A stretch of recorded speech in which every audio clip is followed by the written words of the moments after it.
Muy buena noche, bienvenido de nuevo a su programa Acción Positiva. Es mucho gusto estar de nuevo acá con ustedes y pues les envío un atento saludo a todas las personas que nos siguen domingo a domingo, que nos escriben para comentarnos del programa, tanto para hablarnos sobre nuevos temas que quisieran que tocáramos, así como proponernos también invitados. Muy agradecidos y de veras nos contribuye muchísimo, ya que lo que queremos nosotros es que este programa de veras represente el pensamiento, el deseo de guatemaltecos, que seamos positivos, que queramos un país diferente y que queramos aportar para que así lo sea. Hoy le doy la bienvenida a un amigo de este programa, un amigo nuestro, porque nos ha acompañado ya muchas veces, que es el doctor Osvaldo Mazariegos. Bienvenido, Osvaldo. Muchas gracias, Francisco. Y gracias por invitarme a este programa tan interesante, cuyo tema se presta a muchas discusiones, pero me parece de un interés muy profundo. Pues muchas gracias, Osvaldo. Con el doctor hemos hablado de otros temas que han sido interesantísimos. Uno de ellos fue el machismo. Pero pues en nuestra plática que mantenemos a través de la vía electrónica muchas veces con el doctor, pues hemos hablado de decir, bueno, ¿y ahora por qué no hablamos del feminismo? Porque ya tocamos un tema importante, pero ahora hablemos pues de la mujer, de la diferente participación que tiene. Esto es particularmente importante porque, por ejemplo, estamos a muy pocos días del proceso electoral. Y en este proceso electoral, por primera vez en la historia, hay más mujeres que hombres registradas en el padrón electoral, un poco más de 500,000 más de mujeres. Importante porque pues esto ha venido siendo una tendencia expresada, pero ahora en el padrón sí lo consolida. Y por otro lado también está el hecho de que a pesar de que la mujer ha sido paritaria o mayoritaria, por lo menos en cuanto a la estadística, esto no se refleja exactamente en lo que sucede en el proceso electoral. Hay muchas menos mujeres que hombres en el Congreso, hay menos mujeres en alcaldías, en general menos participación política de parte de la mujer.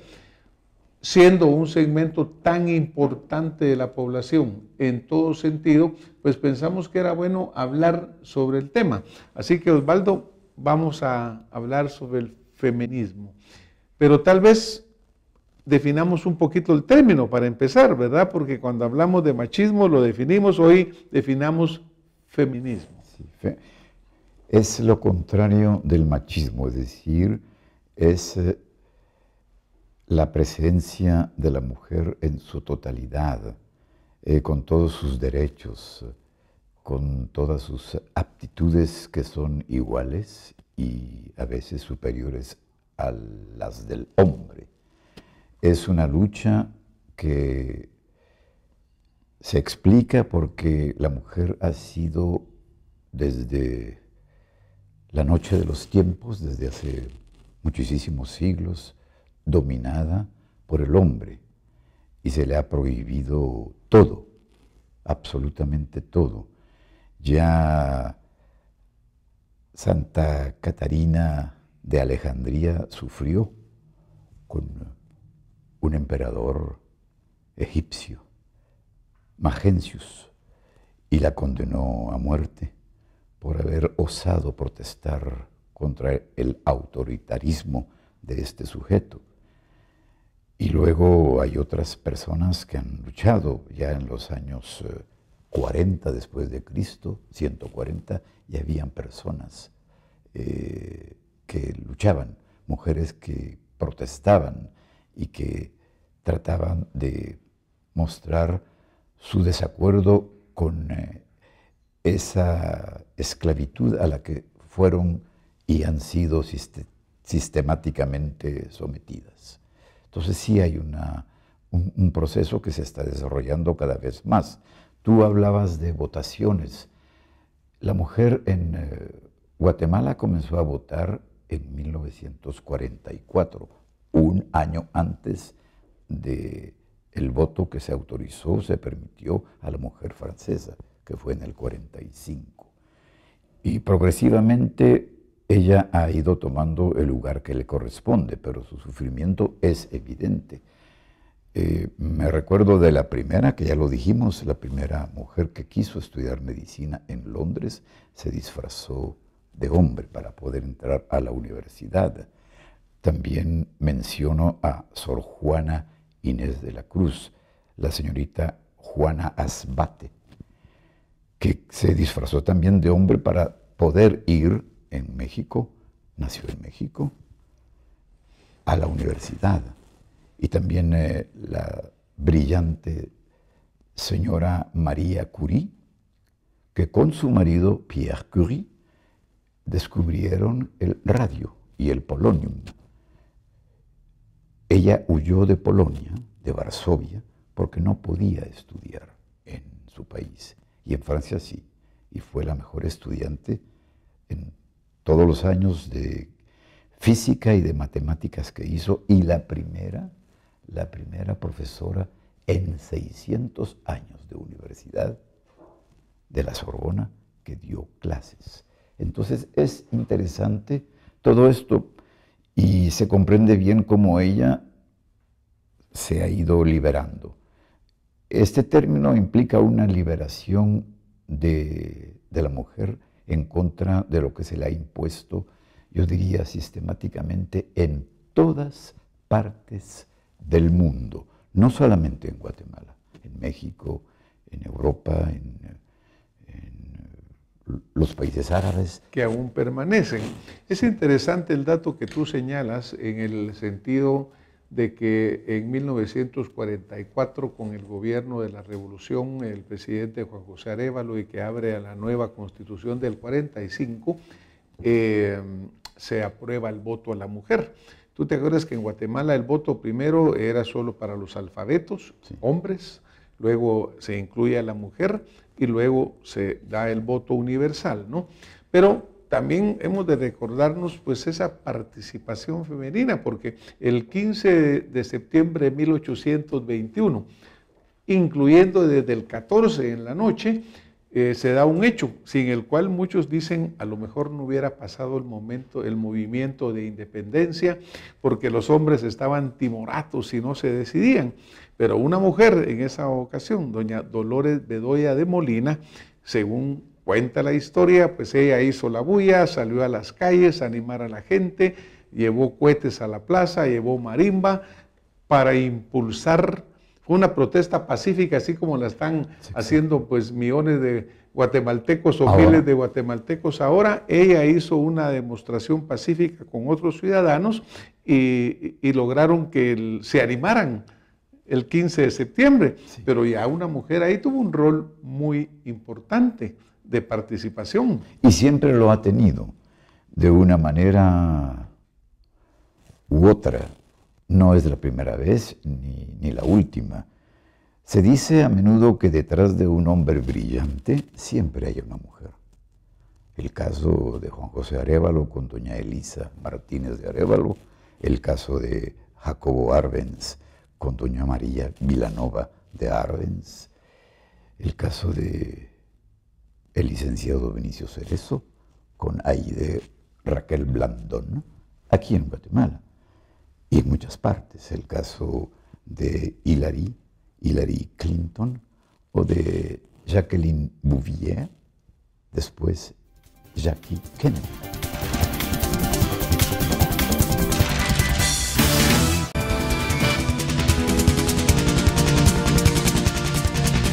El caso de el licenciado Benicio Cerezo con Aide Raquel Blandón, aquí en Guatemala.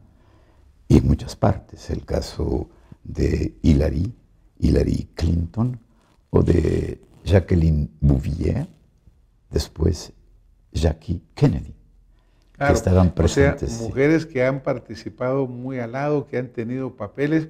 Tal vez después vamos a hablar un poquito específicamente de algunos casos en particular, ¿no? Cuando uno habla del machismo, Osvaldo, pues estamos hablándolo un poco en un sentido también peyorativo, el machismo arrogante, ese machismo que está queriendo ser el dominador permanente. Pero también hay conceptos que dicen, no se habrá pasado también de la mano el feminismo en el otro lado. Acá en Guatemala hay una ley de femicidio y obviamente es una ley que viene a apoyar pues muchísimo el derecho de la mujer y ver que se respete.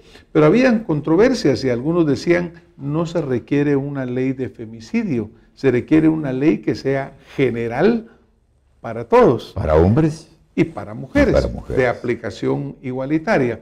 Claro que cuando hay esas desventajas, estas desigualdades, pues es importante de repente que sí existan. Pero podemos poner un feminismo en contraposición con un machismo. ¿Habremos llegado a ese punto ya o tú crees que no? Creo que hay ese riesgo.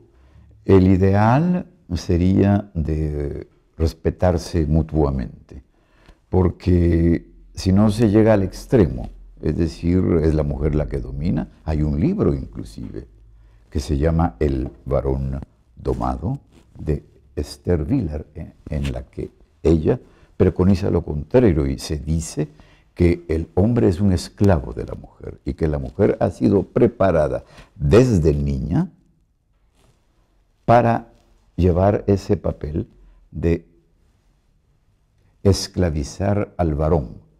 Y da muchos ejemplos, solo que es un libro un tanto exagerado y como dicen los comentaristas, o se es Vilar o se es anti-Vilar, exactamente como la música de Gustave Mahler, o se es anti-maleriano o se es maleriano, o te gusta o no te gusta la música de Mahler, o como Van Gogh. Hay gente que adora, el último cuadro costó millonadas, pero el que hizo el papel en una película, Dutront, le preguntaron, él hizo el papel de Van Gogh en una película, y le preguntaron si le gustaba la pintura de Van Gogh, y dijo que no, que ni siquiera lo pondría un cuadro en el inodoro. O sea que la situación es así, pero yo aconsejaría a los estimados televidentes, mujeres y hombres, y a los radio oyentes, de leer este libro, que se contrapone a todas estas actitudes de liberación de la mujer. Sí, tienes tu razón, es un poco peligroso, porque puede irse más allá. Y se corre el riesgo de que simplemente porque una persona sea de sexo femenino ocupe lugares y a veces mal ocupados, como se ha visto en algunos momentos, inclusive aquí en nuestro querido país, Guatemala. El equilibrio es lo mejor, porque sí, la definición de Mario Monteforte de mujer en su diccionario privado es muy interesante. Y él dice, las mujeres son más lúcidas que los hombres. Son causa de mis mayores desgracias, pero también de mis mejores decisiones. No les tengo confianza. Algo escondido en mi adolescencia. Yo agregaría algo escondido en el inconsciente y relacionado con el Edipo. Dice, las mujeres latinas son más sensibles que el resto de mujeres. Las mujeres van a gobernar el mundo cuando los hombres terminen de arruinarlo. Es un concepto muy claro, porque así sucede. Cuando se le da la oportunidad a una mujer de estudiar, lo hace muy bien. Se hizo una encuesta en la antigua Universidad de Salamanca y se comprobó que las mejores estudiantes eran las mujeres, las que le daban más interés y trabajaban con más tesón sus estudios. O sea que hay muchas divergencias, pero yo pienso que en relación con el machismo esto se debe a una actitud inconsciente defensiva, porque la mujer, por razón